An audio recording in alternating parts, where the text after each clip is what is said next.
ይስጥልኝ ውድ አድማጭ ተመልካቾች እንደምን አረፈዳችሁ።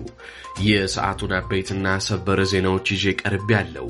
በቅድሚያም አርዕስተ ዜናዎቹን በማስቀደም ጀምራለሁ። የፋኖ ኃይሎች በኦሮሚያ ወለጋ ከኤርፖርት 5 ኪሎ ሜትር ርቀት ላይ ከባድ ውጊያ ከፍተው የአገዛዙን ጦር አይቀጡ ቅጣት መቅጣታቸው ሲነገር በርካታ የአገዛዙ ጦርን በመደምሰስና በመማረክ ጭምር 2 ከተማዎችን መቆጣጠራቸው ተሰምቷል።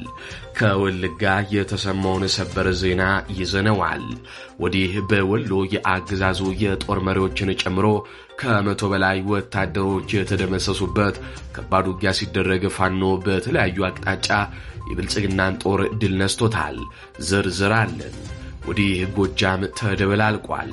ጀነራል መሐመድ ፋኖን እንደመስሳለን ብለው በገቡበት ውጊያ ፋኖ በተቃራኒው እንደ እሳት እየፈጃቸው ነው። የጀነራል መሐመድ ቀኝ እጅና አንድ የኮሎኔል ባለማዕረግተኛን ጨምሮ አንድ የሻለቃ ባለማዕረግተኛ በፋኖ መገደላቸውን ተረጋግጧል።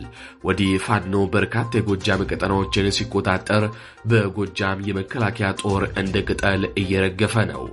ዝርዝር አለን። እንዲሁም ከፍተኛ የፋኖ ኃይል አመራር ከጦር ግንባር ሆኖ ዝርዝር ተጨማሪ መረጃ በስልክ ያጋራናል። ሰላም ጤና ይስጥልኝ አድማጭ ተመልካቾች እንደምን ቆያችሁ። ከላይ በአርዕስተ ዜና ያደመጣችሁትን መረጃዎች ወደ እናንተ ላደርስ እዚህ ተገኝቻለሁ። የህዝባዊ ትግሉን የምትደግፉ እንዲሁም ሀገር ወዳድ የሆናችሁ አድማጭ ተመልካቾች ቪዲዮን ላይክ፣ ቻናሉን ሰብስክራይብ አድርጋችሁ የዶል ምልክቱን ታበሩ ዘንድ እንጠይቃለን። እንዲሁም በኮሜንት ድል ለህዝብ ልጆች እያላችሁ ለህዝቡ ሲሉ እየታገሉ ያሉትን ታጋዮች መልእክት ሰጧቸው ዘንድ እየጠየቅናችሁ በቀጥታ ወደ መረጃዎች ያለፍኩኝ። እስከ ፍጻሜው አብራችሁኑ ነው። በቀጥታ ከጦር ግንባር ወደ ተገኙ አበይትና ሰበር መረጃዎች አልፋለሁ። በቅድሚያም የፋኖ ኃይሎች በወለጋ ኦሮሚያ ምድር እያደረጉት ያለውን ውጊያ እንመለከታለን። በጉቱ ጊዴ ወረዳና ሱቦ ሱሬ ወረዳ የአንሻ ሰይድ ክፍለ ጦሮች የተናበበ መብረቃዊ ጥቃት በመፈጸም ድል መቀዳጀታቸውን አስታወቁ።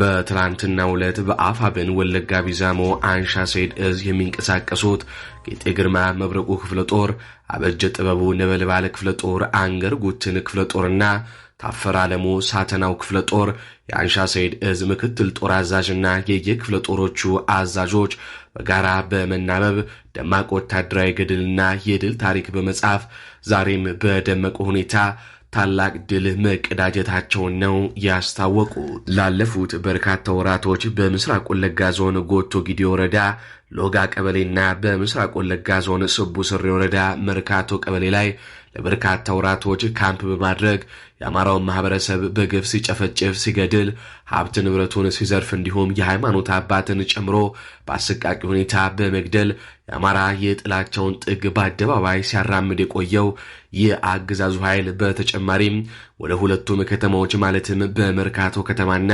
በልጎ ከተማ ለገበያ ከገጠር የሚገቡ አማራዎች ላይ የሚገዙትን ነገር ሸምተው ሲመለሱ ኬላ ላይ በመጠበቅ ሀብት ንብረታቸውን በመቀማትና ፈሳሽ ነገሮችን ከዘይት ጋር ጨምሮ በማፍሰስ የተለያዩ የግፍ ድርጊቶችን ሲፈጽም ቆይቷል። ታዲያ ከዚህ ጋር በተያያዘ የፋኖ ኃይሎች የአገዛዙን ኃይል በመከታተል ትላንት ከንጋቱ 11 ሰዓት በምስራቅ ወለጋ ዞን ጎቶ ጊዴ ወረዳና ሱቡ ሱሬ ወረዳ ከኡኬ ኤርፖርት አየር ማረፊያ በ4 እና በ5 ኪሎ ሜትር ውስጥ የሚገኙት መርካቶ ከተማና ልጎ ከተማ ላይ ለወራቶች መሽጎ የነበረን የብልጽግናን ጥምር ጦር በእነዚህ ከተሞች ላይ ሰርገው በመግባትና ምሽጎችን በመሰባበር አራቱም የፋኖ ክፍለ ጦሮች የተናበበ የከተማ ሽምቅ ውጊያ በማድረግ ሁለቱንም ከተሞች በመቆጣጠር በብልጽግና ላይ አንጸባራቃዊ ድልን ተቀዳጅተዋል።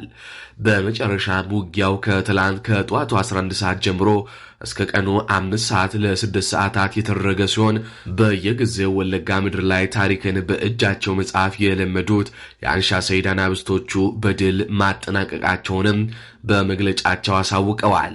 የብልጽግና ጥምር ጦሩም ሙትና ቁስለኛውን በማዝረክረክ ወደ ኡኬ ከተማ በመፈርጠጥ የፈሪ ዱላውን በመድፍ በዙ 23 እና ሞርተር አማራዎች የሚኖሩባቸውን ከተማዎች ከሩቅ በመሆን እየደበደበም ይገኛል። በዚህ ከባድ ጦርነት የፋኖ ኃይሎች በምርኮ ያገኟቸው ቁሳቁሶችም 15 የእግረኛ ጥምር ጦሩ አባላት ማለትም የኦሮሚያ ሚሊሻ፣ የኦሮሚያ ልዩ ኃይልና የመከላከያ ጦር 15 ወታደሮች ሲማረኩ 28 ክላሽንኮቭ ጥቁር ክላሽ ማለት ነው በፋኖ እጅ ገብቷል። 19 ኤፍ1 ቦምቦች፣ 24 ካዝናና 26 የድረት የወገብ ትጥቆች፣ 730 የብሬን የክላሽ ተተኳሽ፣ የተለያዩ ወታደራዊ ሻንጣዎች የተማረኩ መሆኑን የአፋብን ወለጋ ቢዛሞ አንሻ ሰይድ እዝ ህዝብ ግንኙነት መምሪያ ባወጣው መግለጫም አስታውቋል። በቀጥታ ወደ ወሎ ቤተ አማራ ግንባር እንሻገራለን። ሁለት አዛዦችን ጨምሮ ከ70 በላይ የአገዛዙ ወታደሮች ያለቁበትና 51 ክላሽንኮቭ መሳሪያ የተማረከበት ከባድ ውጊያ ተደረገ። በአፋብን ወሎ ቤተ አማራ ቀጠና ሚኒሊክ እዝ 104ኛ ኮር ስር የ23ኛ ክፍለ ጦር አርበኞች ከትላንት ጀምሮ ባደረጉት ከባድ ተጋድሎ ከወታደራዊ አዛዦች ጨምሮ የብልጽግናን ጦር ቆርጦ በመደምሰስና ለሁሉና ትግሉ ወሳኝ የሆኑ የቡድንና የነፍስ ወከፍ የጦር መሳሪያዎችን በመማረክ አንጸባራቃዊ ድል መቀናጀታቸውን አስታወቁ። በአምባሰል ወረዳ መነሻውን ከውጫሌ ከተማ አድርጎ እዛው ውጫሌ ከተማ በተጠመደ ከባድ መሳሪያ ሽፋን በመታገዝ በሚሊሻ መሪነት በአበት በኩል አቆራርጦ ወደ ሚለዋ አካባቢ ተንቀሳቅሶ የነበረው የብልጽግና ጦር ነው በፋኖ ቀለበት ውስጥ ገብቶ ዳሽቆ የቀረውም ተብሏል። የብልጽግና ጦር በትላንትናው ዕለት መነሻውን ውጫሌ በማድረግ በዛው ውጫሌ ከተማ ተጠምዶ ወደ ሚለዋና አካባቢው በሚወረወር ከባድ መሳሪያ ሽፋን በመታገዝ ወታደራዊ ቁሳቁሱን በግመልና በአህያ ጭኖ በሚሊሻ መንገድ መሪነት በአበት ተራራ በኩል ወደ ሚለዋ አካባቢ ተንቀሳቅሶ ነበር። የብልጽግና ኃይል ወደ አካባቢው በሚገባበት ወቅት ምንም አይነት እርምጃ ያልወሰዱትና ቀድመው ቁልፍ ወታደራዊ ቦታዎችን በመቆጣጠር አድፍጠው የነበሩት የ23ኛ ክፍለ ጦር የፋኖ አባላት የብልጽግና ኃይል ወደ ወጥመዳቸው ውስጥ መግባቱን ካረጋገጡ በኋላ መውጫ መግቢያ በሮችን ክርችም አድርገው በመዝጋት የጥቃት ዶፍ አውርደውበታል። የአገዛዙ ወታደራዊ ኃይል ወደፊት እንዳይገፋም ሆነ ወደ ኋላ እንዳይመለስ መውጫ ማምለጫ በሮች በሙሉ ተቆልፈውበት ከትላንት ጀምሮ እስከ ዛሬ ድረስ በተወሰደበት ከባድ እርምጃም ዳሽቋል ሲሉ የዓይን እማኞች ገልጸዋል። የፋኖ ልዩ የጦር ንድፍና የማጥቃት አቅም በታየበት በዚህ ተጋድሎ ከ70 በላይ የአገዛዙ ወታደሮች ሲደመሰሱ ቀሪው ኃይል ዛሬ ከሰዓት በኋላ መተንፈሻ በር አግኝቶ በርካቶች ቁስለኞችን በወሳንሳ ተሸክመው መሸኘታቸው ነው የተገለጸው። በተጋድሎ እርምጃ ከተወሰደባቸው የብልጽግና ኃይሎች መካከል የ50 አለቃነት ማዕረግ ያለው አንድ የሻምበል አዛዥና የ10 አለቃነት ማዕረግ ያለው የመቶ መሪ እንደሚገኙበትም ነው ለማረጋገጥ የቻልነው። የፋኖ ልዩ ቆረጣ ማጥቃት ብቃት የታየበት በዚህ ተጋድሎ 3 ብሬን መትረየስን ጨምሮ 51 ክላሽንኮቭ መሳሪያ እስካሁን በውል ተቆጥሮ ያላለቀ የብሬንና የክላሽ ተተኳሽ እንዲሁም በርካታ የድረትና የወገብ ትጥቅ ከብልጽግና ኃይል ተማርኳል ለምን የተባለው።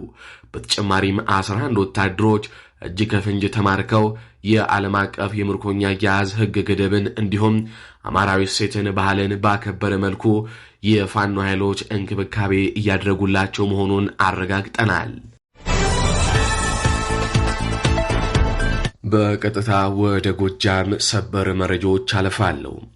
ከቋሪት ጠጠረ ማርያም ተነስቶ ዋሻራን ይዛለው በሚል የተንቀሳቀሰው የብልጽግና ጦር በአፋብን ቴዎድሮስ እዝ 102ኛ ኮር ስር በሚገኙት በ33ኛ ክፍለ ጦር አርበኞች ተመቶ ክፉኛ መሽመድመዱ ታወቀ። በትላንትናው ዕለት ምሽት ገረገራ ላይ ከባድ የሆነ የሰብአዊና ቁሳዊ ኪሳራን ያስተናገደው የብልጽግና ጦር በዛሬው ዕለት ከቋሪት በርካታ ኃይል ይዞ ወደ ዋሻራ ቢገባም የገረመው ወንዳወክና የዮሐንስ አለማየሁ ልጆች ሲረፈርፉት ውለዋል ሲሉ እማኞች ገልጸዋል።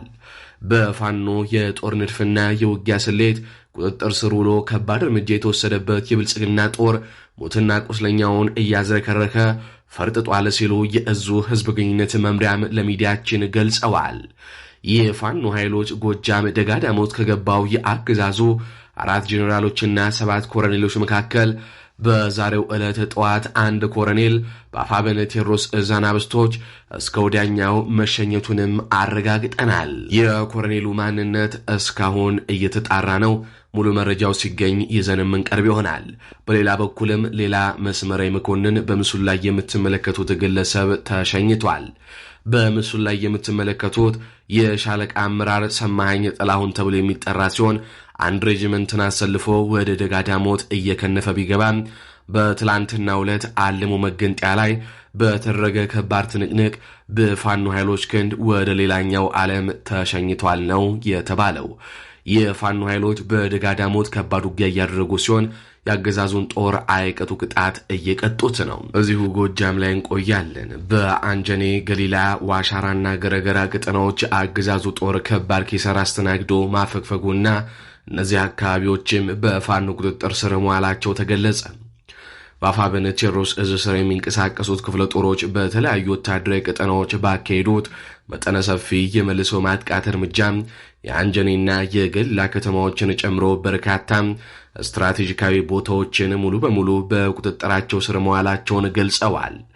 የእዙ ህዝብ ግንኙነት መምሪያ ይፋ ባደረጋቸው ወታደራዊ መረጃዎች መሰረት በኢንጂነር ክበር ተመስገን ሻለቃ በ102ኛ ኮር 33ኛ ክፍለ ጦርና በሌሎች አርበኞች የተቀናጀ ተጋድሎ ያገዛዙን ጦር ከአንድ ሻለቃ በላይ ሰራዊት ደምስሰው ወደ ኋላ እንዲያፈገፍግም አድርገውታል።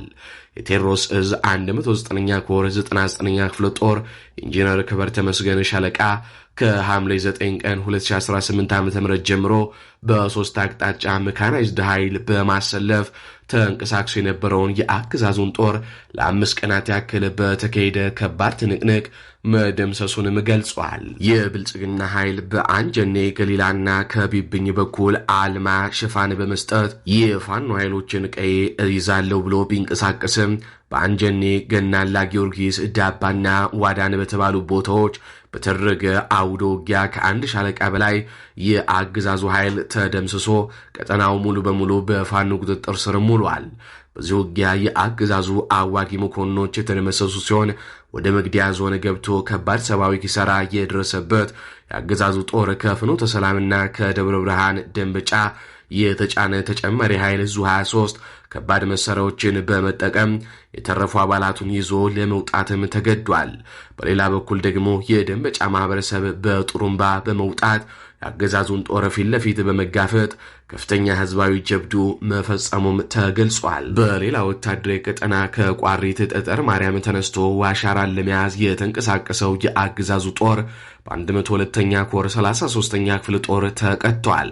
ትናንት ምሽት በገረገራ ከፍተኛ ኪሳራን አስተናግዶ የነበረው ሰራዊት ከቋሪት ተጨማሪ ኃይል አክተልትሎ ወደ ዋሻራ ቢገባም በወንዳወቅ በዮሐንስ አለማየሁ አርበኞች በተሰነዘረበት የእጅ በእጅ ውጊያም አቅሙን አጥቶ ወደ ኋላ በማፈግፈግ ላይም ይገኛል። በተጨማሪም የ102ኛ ኮር 33ኛ ክፍለ ጦር በፈጸመው ድንገተኛ ማጥቃት ጎንጂ ቆለላ ገረገራን በፋኖ ቁጥጥር ስር እንድትውልም አድርጓታል።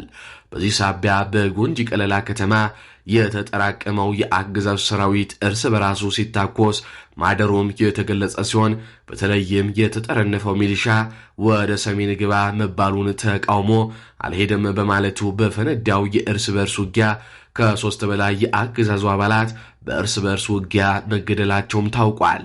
በሁሉም አቅጣጫ ሞጫጣውና በፋኖ የመልሶ ማጥቃት የተቀጠቀጠው የአገዛዙ ጦር የደረሰበትን ከባድ ወታደራዊ ኪሳራ ለመበቀል በንጹሃን አርሶ አደሮች ላይም ያነጣጠረ ጥቃትን ፈጽመዋል። ሰራዊቱ በመድፍ ዙ 23 እና 107 ሮኬት በመጠቀም ከህፃናት እስከ አዛውንቶች ያሉ ሰላማዊ ሰዎችን ከእርሻ ቦታቸውና ከቤታቸው በማውጣት የከባድ መሳሪያ ድብደባን፣ ጭፍጨፋን ማካሄዱም ተገልጿል። ይህ በእንዲህ እንዳለ በናዝሬት በተካሄደ የብልጽግና አገዛዝ የግምገማ መድረክ ላይ ወደ ሰሜን ጦርነት ስንሄድ ሙሉ ሚሊሻና አድማ ብትን ወደ ፋኖ ስለሚቀላቀል መሳሪያቸውን ተቀብለን በምክንያት መደምሰስ አለብን የሚል ውሳኔ መተላለፉን የቴዎድሮስ እዝ ከውስጥ ባገኘሁት መረጃ አረጋግጫለሁ ብሏል። በመሆኑም አድማ ብትን ሚሊሻው በአገዛዙ ሴራ ከመበላቱ በፊት አስቀድሞ ወደ ህዝቡና ወደ ህልውናው ትግሉ እንዲቀላቀል እዙ ጥሪውንም አስተላልፏል። መረጃው የቴዎድሮስ እዝ ነው። በመጨረሻም ከጎጃም ምድር የተሰሙ የጦር ግንባር መረጃዎችን እዛው ከጦር ግንባር የሚገኘው የአማራ ፋኖ ብሔራዊ ንቅናቄ ቴዎድሮስ እዝ ምክትል የህዝብ ግንኙነት ኃላፊ አርበኛ እስቲበል አለሙ ከኤምኤስ ጋር ቆይታ አድርጓል። ምን እየተካሄደ ነው የሚለውን ከግንባር ሰምተን እንመለስ። አመሰግናለሁ ወንድማገኝ። በተለይ አሁን ያልከው 3 ጀነራሎች እና 7 ኮሎኔሎችን ይዞ የተንቀሳቀሰው ደጋዳሞት ላይ ብቻ ነው። እንግዲህ ወደ ደጋዳሞት ነው እነዚህ ኃይሎች ይዞ የተንቀሳቀሰው። ይህ ጠላት ከሰኔ 10 እስከ ሐምሌ 10 የሚል እቅድ ይዞ ተንቀሳቅሶ ነበር በባለፈው። ይህንን እቅድ ደጋዳሞት ላይ ኮሎኔል በመማረክ ኮሎኔል በመደምሰስ ሻለቃዎች በመማረክ እቅዱን አዛምት ነው ቆይተናል። ነገር ግን እንደገና እቅድ በማቀድ ተመልሶ በተለይ ኢትዮጵያ ሰንሰራተማ ተረሩ የሚያስፈልገው መልኩና የፓኖ ቤዝ ናቸው በሚያስባቸው አካባቢዎች ላይ መጠነ ሰፊ የሆነ ወረራ እያደረገ ይገኛል። እንግዲህ እነዚህ 3 ጀነራሎች 7 ኮሎኔሎችን ይዞ የተንቀሳቀሰው ሻለቃ ዝናቡ በሚመራው የጋዳሞት ቀጠና አካባቢ በተለይ እሱ መቀመጫ በአካባቢ ነው ተብሎ ስለሚታሰብ ከዚህ በፊት በአንድ ጀነራል እና በ2 ኮሎኔሎች በ2 ክፍለ ጦሮች እየተመራ ውጊያ ነበር። ያ ውጊያ ሙሉ በሙሉ 76ኛ ክፍለ ጦርና 59ኛ ክፍለ ጦር የሚባል የጠላትን መከላከያ ስለተደመሰሱ ግን በአንድ ጀነራል መምራት ያለን ቀጠና መቆጣጠር አይቻልም በማለት 3 ጀነራሎች 7 ኮሎኔሎችን ይዞ ወደ ደጋዳሞት አቅንቶ ነበረ። ነገር ግን ይህንን ተከትሎ በሌሎች ቀጠናዎችም በተለይ በማቻከል ወረዳ ወደ ደጋሰኝን ደብረቀለሙ ወደሚባል ቀጠና፣ ቢውኝ ወረዳ ደግሞ ወደ ጮቄ ወደ አልማ ወደሚባል ቀጠና፣ ከስናን ረቡ ገበያ ደግሞ አሁንም ወደ ጮቄው ቀጠና እንዲሁም ከደብረ ማርቆስ አካባቢ ደግሞ ወደ ደብረ ዘይትና ወደ ቦቅላ ከቦቅላም ወደ ላይ ወደ ጮቄው ቀጠና እየተንቀሳቀሰ ይገኛል። ጠላት በርካታ መድፍ ነው ያስቀመጠው። በውር ድምር ነው እየተኮሰ ያለው። እኛ ደግሞ እንደሚታወቀው ወንድማገኝ የጎሪላ ፋይተርስ ወይም ደግሞ ምንድነው የሽምቅ ተዋጊዎች ነን። እኛ ጀነራል የሆነ ወይም መደበኛ ውጊያዎችን አልጀመርንም። ቀጠናዎችን እንይዛቸዋለን፣ አስፈላጊ በሆነ ጊዜ እንለቃቸዋለን። በዛ መልኩ ነው እየተንቀሳቀስን ያለ ነው። ነገር ግን 7 ኮሎኔልም ይሁን 3 ጀነራልን አሰልፈው ቢመጣ ጀግናው የደጋዳሞት ህዝብ ጀግናው የሻለቃ ዝናቡ ጠላትን እያርበደበደ በነጋቴው በርካታ የቡድን መሳሪያዎችን ማርኮ በበት ሁኔታ ነው ያለው። ይዘዋለሁ ያለውን ቀጠና በማፈግፈግና ስልታዊ የሆነ ቀጠና ፈልገው ወረዳ በማስገባት ወደ መግደያ ዞን ወደሚባለው በማስገባት በርካታ ውጊያዎችን እያደረግን ነው የሚገኘው። ይገርምህ ከደንበጫ ወረዳ በ3 አቅጣጫ ነበር እንግዲህ የተንቀሳቀሰው። ጠላትን እስካሁን ድረስ የሚፈልገውን ቦታ እንዳይይዝ በማድረግ እየቀጠቀጥነው ነው የምንገኘው። እንግዲህ ጠላት ከዚህ በፊቱ የተለየ የሚያደርገው በተለይ ደንበጫ ላይ ዙ 23ን ጠጠር የሚባለው ሰቀለ ማርያም አካባቢ ላይ መድፍ በማስቀመጥ ደጋዳሞት ላይ መድፍ በማስቀመጥ እንዲሁም ደግሞ ረቡ ገበያ ላይ በተለይ ደግሞ የጠቅ የሚባል አካባቢ ጀነራል መድፎችን በማስቀመጥ ቆይ ላይ ጀነራል መድፍ በማስቀመጥ ደብረ ማርቆስ ላይ ጀነራል መድፍ በማስቀመጥ ሞጣ ላይ ጀነራል መድፍ በማስቀመጥ ወደ ተለያዩ ቀጠናዎች በተለይ ጮቄውን እየደበደበ ነው የሚገኘው፣ እየደበደበ ይገኛል። በዚህም ምክንያት በርካታ ንጹሃን ተጨፍጭፈዋል። በእውር ድንብር ነው እንግዲህ እየተኮሰ ያለው። እንግዲህ ቅድም አንተ ያነሳውም አንዱ ህፃን የ3 ዓመት ታዳጊ ህፃን ነው። ዙ 23 በተተኮሰ መሳሪያ ነው ቤት እንደተቀመጠ የህፃን ልጅ የተመታው። ይሄ የተመታበት ቦታም እንግዲህ ቅድም አንተም ስትገልጸው ነበር ማቻከል ወረዳ ላይ ነው። አዲስ ቅዳም የምትባል ቀጠና አለች። እዛ አካባቢ ላይ ነው እንግዲህ በተቀመጠበት በእውር ድንብር ህዝብ አለ፣ ንጹሃን አሉ፣ ቤተክርስቲያን ነው፣ መስጊድ ነው፣ ምንድነው የሚባል ነገር የለም። ዝም ብሎ መጨፍጨፍ ነው። በዚህ ምክንያት በርካታ የሆኑ ህፃናትን አጠናል። በተለይ ከቆይ ሆኖ የተኮሰው መድፍ ደብር የምትባል ደብረ ኢየሱስ የምትባል ቀጠና ላይ ሙሉ በሙሉ በሚባል ደረጃ ቤት ላይ ንጹሃን ቤት ላይ በማረፍ አንድ መነኩሴ፣ አንድ የ19 ዓመት ታዳጊ ሃይስኩል ተማሪ፣ አንድ ደግሞ ህፃን ልጅ፣ 2 ህፃን ልጆች ገና የ7 የ8 ዓመት ህፃን ልጆች ሙሉ በሙሉ አልቀዋል ቤታቸው ላይ እንዳሉ። በዚህ መልኩ ነው የጎጃም ህዝብ እያለቀ ያለው። ከብቶች ሁሉ፣ እንስሳት ሁሉ፣ አራዊት ሁሉ እየተደበደቡ ነው ያለው። በእውር ድንብር ጫካ ባየ ቁጥር ፋኖ ይኖርበታል ብሎ በማሰብ እየደበደበ ነው ያለው። ምንም መረጃና ማስረጃ ሳይዝ ፋኖ ገና ለገና ጫካ አለ፣ ፋኖ አለ፣ ከተማለ ፋኖ አለ በሚል ስበብ ያለምንም ጥናት ያለምንም ነገር ንጹሃንን እየጨፈጨፈ ያለበት ሁኔታ ነው ያለው። ነገር ግን ጀግኖች በተለይ የበላይ ዘለቀ ሻለቃ ማቻከል ላይ በደጋዳሞት ላይ የደጋዳሞት ሻለቃ ኢንጂነር ከበር ተመስገን ሻለቃ በ2 አቅጣጫ በገሊላ በኩል እና በአንጀኔ በኩል የመጣውን ጠላት እየተፋለሙ ይገኛሉ። በተለይ ደግሞ አሁንም የቢውኝ መዝገበ ዋልንጮ ብርጌድ የነበረው አሁን ሻለቃ ማለት ነው እየተዋደቁ ይገኛሉ። በርካታ የ64ኛ ክፍለ ጦር አባላትን ጭምር በመገኘት እየተዋደቁ ያለበት ሁኔታ አለ። በተለይ ደግሞ ቋሪት ላይም ደግሞ የቋሪት የገረመው እንዳውቅ ሻለቃ በዛ በኩልም እየተዋደቁ ያለበት ሁኔታ አለ። ይህንን በማድረግ ዋሸራን ማስለቀቅ ተችሏል። ዋሸራ እንግዲህ እዛ አካባቢ ላይ ተንቀሳቅሰው ነበረ ወደ ደጋዳሞት ለመንቀሳቀስ ሲፈልግ የዋሸራና ቀጠናውን እንዘግድምን ቀጠና ለመያዝ ሞክሮ ነበር። ነገር ግን የዮሐንስ አለማየሁ ሻለቃ እና የቋሪት የገረመው እንዳውቅ ሻለቃ በጋራ በመናበብ 333ኛ ክፍለ ጦር እየተዋደቁ ይገኛሉ ማለት ነው። በዚህም የጠላትን እቅድ በማክሸፍ ትልቅ ጀብድ እየፈጸምን ነው የምንገኘው። በዛሬው ዕለትም ደግሞ በተለይ በኮርክ ቀጠና የጁቤ አካባቢ ላይ የሚገኝ በምስራቅ ጎጃም ዞን የጁቤ ከደብረ ማርቆስ በስተ ደቡብ በኩል አካባቢ የምትገኝ የጁቤ ከተማ አለች። እሷ ላይም ኮርክ ከተማ ላይ በመግባት በርካታ የቡድንና የነፍስ ወከፍ መሳሪያዎችን በማረክ የቻልንበት ሙሉ በሙሉ በሚባል ደረጃ ፋኖችን በሁሉም አቅጣጫ አክቲቭ ሆኖ ንቁ ሆኖ ጠላትን ለመደምሰስ ዝግጁ ሆኖ የሚገኝበት ሁኔታ ነው ያለው። ወንድማገኝ ጀነራል መሐመድ በመንግስት መገናኛ ብዙሃን ወጥቶ በምስራቅ ጎጃም የተወሰኑ ቦታዎች ላይ ጽንፈኛውን የማጽዳት ስራ በስኬት ተከናውኗል ብለው በድል እየፎከሩ የሚሰማበት ሁኔታ አለ። እንደው ለዚህ ምን ምላሽ አለ? ወንድማገኝ እንግዲህ የጠላት ፕሮፓጋንዳ ነው። ይህ ፕሮፓጋንዳ እንግዲህ ከተደመሰሰ ምን ያክል ኃይል ተደመሰሰ የሚለውን መነጋገር አለብን። ማን የተደመሰሰው፣ የት ላይ የተደመሰሰው፣ ምን ያክል መሳሪያ ማረኩ ነው ዋናው ቁም ነገሩ እሱ ላይ ነው። እንግዲህ ፋኖ አንድ ቦታ ላይ በዚህ ሰዓት ላይ የሽምቅ ተዋጊ ነው ብያለሁ። ቦታው ሊለቅም ሊይዝም ይችላል። ለምሳሌ በዚህ ሰዓት ላይ ልንገርህ፣ ምስራቅ ጎጃም ደብረ ማርቆስ አፍንጫ ስር ደብረ ዘይትን ለቆ ሲወጣ በተመሳሳይ ንጉሥ ተክለ ሃይማኖት ሻለቃ ደብረ ዘይትን ሄዳ ተቆራጥራለች አሁን በዚህ ሰዓት ማለት ነው። ስለዚህ እሱ ወደ ፈለገው አቅጣጫ ሲሄድ እኛ ደግሞ ወደ አጠቃላይ ወደ ቤዙ ወደ ደብረ ማርቆስ እየተንቀሳቀሰ ወደ ደጋዳሙ ሲንቀሳቀስ ወደ ፍኖተ ሰላም እየተንቀሳቀስ ጠላትን እያዛብን ያለበት ሁኔታ ነው ያለው። እሱ ግን ለምሳሌ ደጋዳሞት ላይ ሆነን ከነበረ ከደብረ ጋዳሞት ተነስተን ወደ ፍኖተ ሰላም ስንንቀሳቀስ ደምስሻቸዋለሁ እያለ በዚህ አይነት ስሌት ነው እያወራ ያለው። አንድም የደመሰሰው ኃይል የለም። የታለ መሳሪያው? እንግዲህ ፋኖ እንደምታውቀው ነው። ዲሽቃዎችን ደርድሮ ስታይ ነበር፣ ሞርተሮችን ደርድሮ ስታይ ነበር፣ ብሬኖችን ደርድሮ ስታይ ነበር። ታዲያ እንዲያ ከሆነ የታለ የተማረከው ዲሽቃ? የታለ የተማረከው መሳሪያ? የታለ?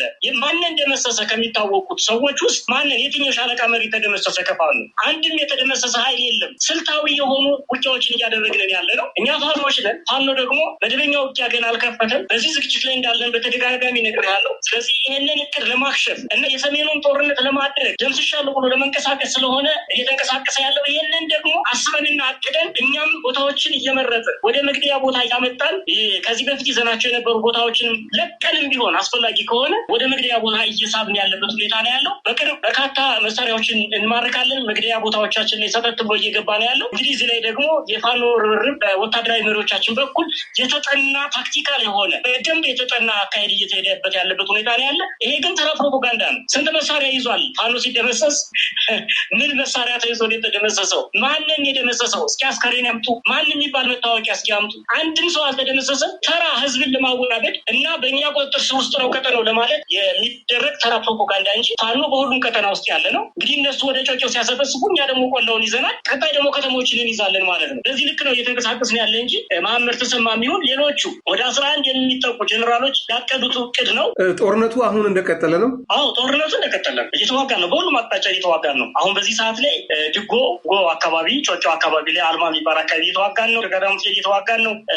የደንበጫ ኢንጂነር ክብር ተመስገን ብርጌድ እየተዋጋ ነው። ስናን ረቡ ገበያ፣ ስናን አባጅሜ ዛሬ ላይ በጣም ትልቅ ትንቅንቅ ሲያደርግ ነው የዋለው። እሱም እየተዋጋ ነው። ንጉሥ ተክለ ሃይማኖት ብርጌድ ሻለቃ እየተዋጋ ነው። በተመሳሳይ አባይ ሻለቃ የቡርላ አካባቢ ያለች ሻለቃ ናት። እሷም እየተዋጋች ነው። ብዙ ውጊያው እንደቀጠለ ነው፣ ይቀጥላል። አሁን ጠላትን ሙሉ በሙሉ ደምስሰን እስከምናስወጣና መግደያ ዞን አስገብተን እስከምንደመስሰው ድረስ ውጊያችን ይቀጥላል። ወንድም አገኝ መልካም። መጨረሻ ጥያቄ ላድርገው። እንግዲህ አሁን እኛ የተነጋገርን በአዲስ አበባ ቀልጧል። የምክክር ኮሚሽን በጠራው መድረክ 4000 ብልጽግና ካድሬዎች ተሰብስበው ኢትዮጵያ እየመከረች ነው እያሉ ነው። አንተ እንደምትነግረኝ ደግሞ በአማራ ክልል ከባድ ውጊያ በመካናይዝድ የታጀበ ውጊያ እየተካሄደ በከባድ መሳሪያ ንጹሃን ዜጎች መነኩሴ ሳይቀር 3 ዓመት ህጻን ልጅ በዙ በመድፍ ጥይት ተመተው ህይወታቸው እንዳለፈ እየሰማ ነው። እንደው ይሄንን ምጸት እንዴት እንደ አንድ ፋኖ አመራር እንዴት ትመለከተዋለህ? ወንድም አገኝ እንግዲህ የሆነ ያለው ይሄ ነው። አዲስ አበባ ላይ የራሱን ምስለኔዎች ራሱን የሚመስሉትን ብቻ ሰብስቦ ጎጃም ላይ መድፍና ሱ ድሮንና ታንክ አሰልፎ እየጨፈጨፈ ነው ያለው። በዚህ ውስጥ ነው እንግዲህ ኢትዮጵያ እየመከረች ነው የሚል ፌዝና ስላቅ የሚያሳይ።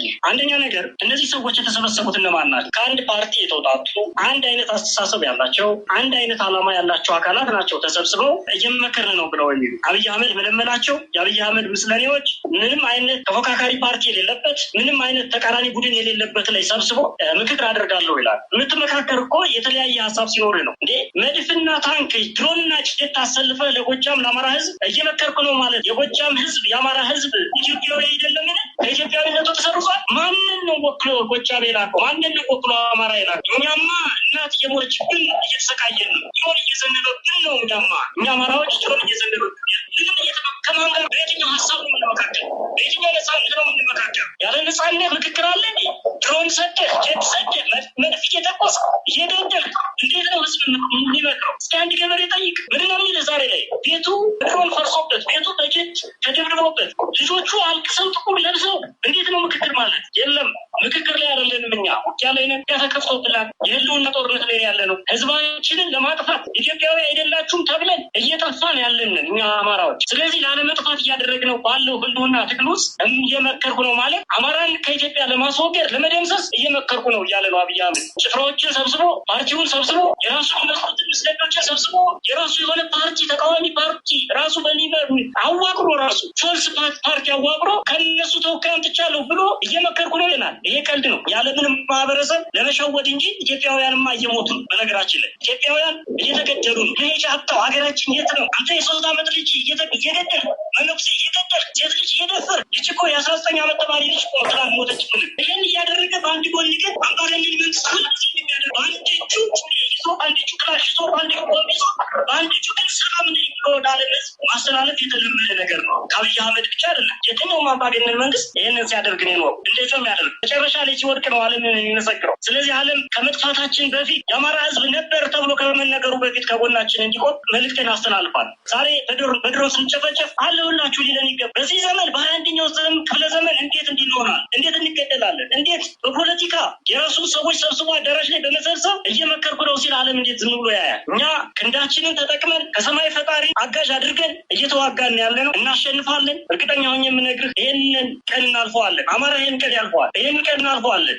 እየተደራጀን ነው። አቅም አለን። መሪዎች አሉ። ህዝቡ በሙሉ ገብቶታል። እየጠፋ መሆኑን ያወቀ ህዝብ ነው። ስለዚህ ላለመጥፋት አንድ በግ እኮ ሲታረድ ይንፈራገጣል። የአማራ ህዝብ እየተንፈራገጠን ያለው ላለመጥፋት ወንድማ ላለመጥፋት፣ ላለመሞት፣ ላለመታረድ እየተንፈራገጠ ነው ያለ ደበቅ አንገታችንን ሰጠን አንታረድ ብያለሁ። ይህንን ዓለም ሊያውቅልን ይገባል። የአብይን ድራማ ሊያውቅልን ይገባል። የአብይን አስመሳይነት፣ አጭበርባሪነት፣ መሰሪነት ሊያውቅልን ይገባል ነው ልል የምፈልገው ወንድማ። በጣም አመሰግናለሁ። እንግዲህ አዳዲስ መረጃዎች ሲኖሩ መልሰን እንገናኛለን። ለሰጠኸኝ መረጃ ማብራሪያም ፋኖ እስቲበል አለሙ የአፋብኃይል ቴዎድሮስ ህዝብነት መምሪያ ኃላፊ አመሰግናለሁ። እኔም አመሰግናለሁ። እግዚአብሔር ይስጥልን። በጣም አመሰግናለሁ።